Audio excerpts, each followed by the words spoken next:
यह एक सुंदर जंगल की कहानी है जो कि सभी प्रकार के प्राकृतिक संसाधनों से भरा हुआ था।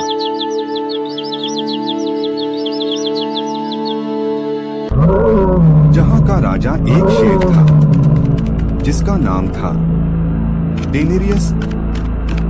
उसने अपने जंगल राज्य को बहुत अच्छे से संभाला था। वो जंगल के सभी जानवरों को सम्मान देता था और अपने जंगल की सीमा को सुरक्षित रखता था।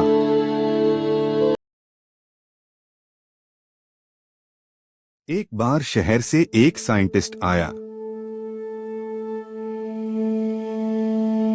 जो कि बहुत निर्दय था। वह तकनीकी से दुनिया पर कब्जा करना चाहता था। उसने अपने दोनों हाथ को रोबोटिक हाथ में बदल लिया था जिससे वह और ताकतवर हो गया था। उसके पास एक बहुत बड़ी रोबोट की सेना थी जिसे वह जंगलों पर कब्जा करता और वहां से लोहा, सोना, लकड़ी और बहुत सारी प्राकृतिक संसाधनों को निकालता और उनका उपयोग अपने तकनीक को विकसित करने के लिए करता था।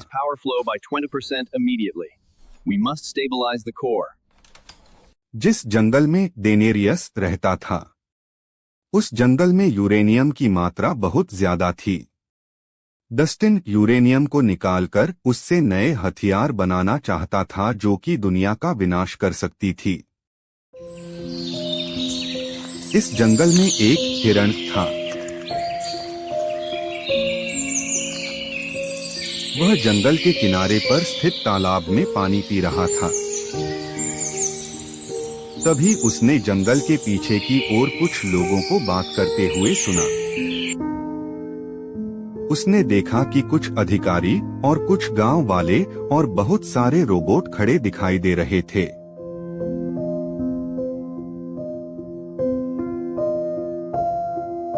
उसी में से एक अधिकारी ने गांव वालों से कहा, मेरी बात ध्यान से सुनिए। यह जंगल काटने के बाद सभी को पैसे मिलेंगे। साथ ही गांव में रोड भी बनवाई जाएगी और फैक्ट्री भी लगाई जाएंगी। यह सारी बातें हिरण सुन रहा था।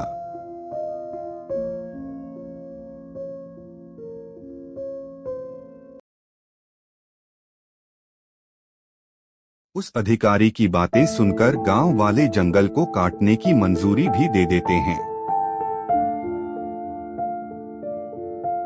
एक गांव वाला सभी गांव वालों से बात करके अधिकारी की शर्तों को मानने के लिए तैयार हो जाता है।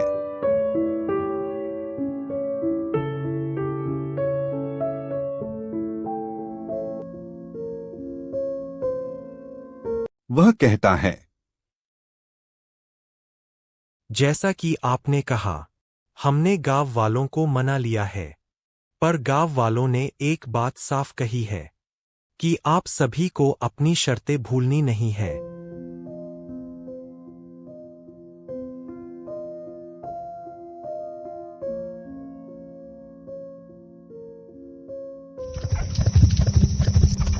इन सारी बातों को सुनकर हिरण जल्दी से दौड़ता हुआ जंगल के अंदर चला आया।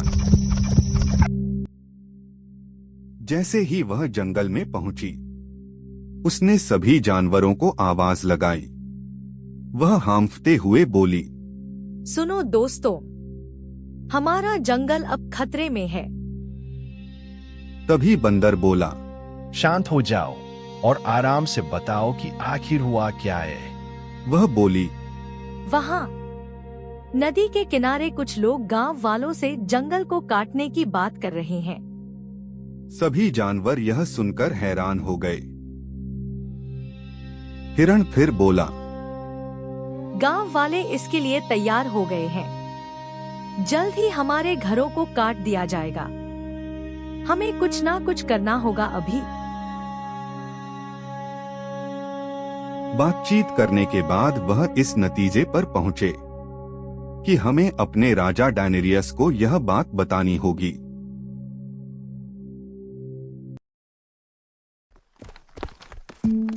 वे सभी राजा डेनेरियस से मिलने के लिए निकल जाते हैं।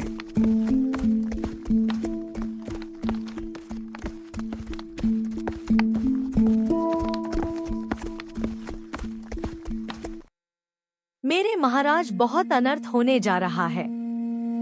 कुछ लोग हमारे जंगल को काटने के लिए आ रहे हैं। हमने कुछ नहीं किया तो हमारे घरों को हम खो देंगे। जो भी हमारे जंगल को काटने की कोशिश करेगा वह मारा जाएगा।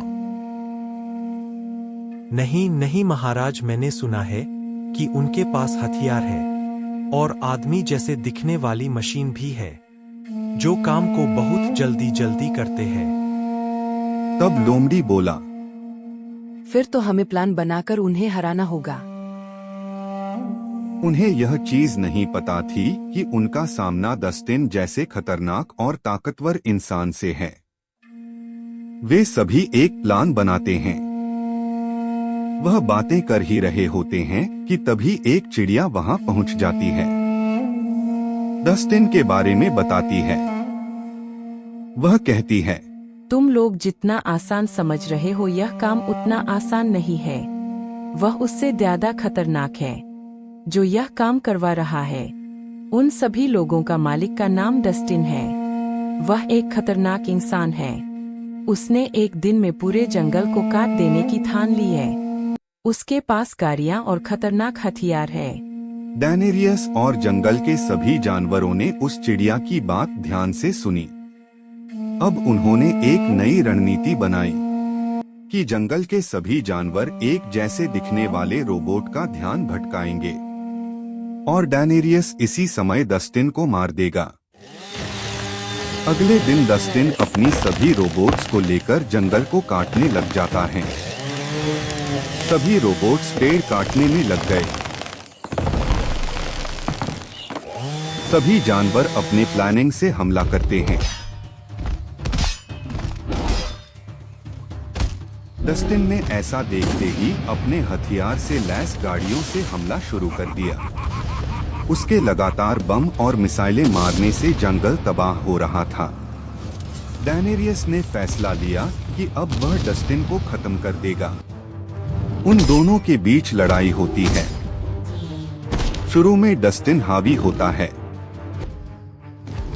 पर आखिरकार डैनेरियस उसे मारने में सफल होता है। आखिरकार सभी जानवरों की कोशिश ने जंगल को बचा लिया।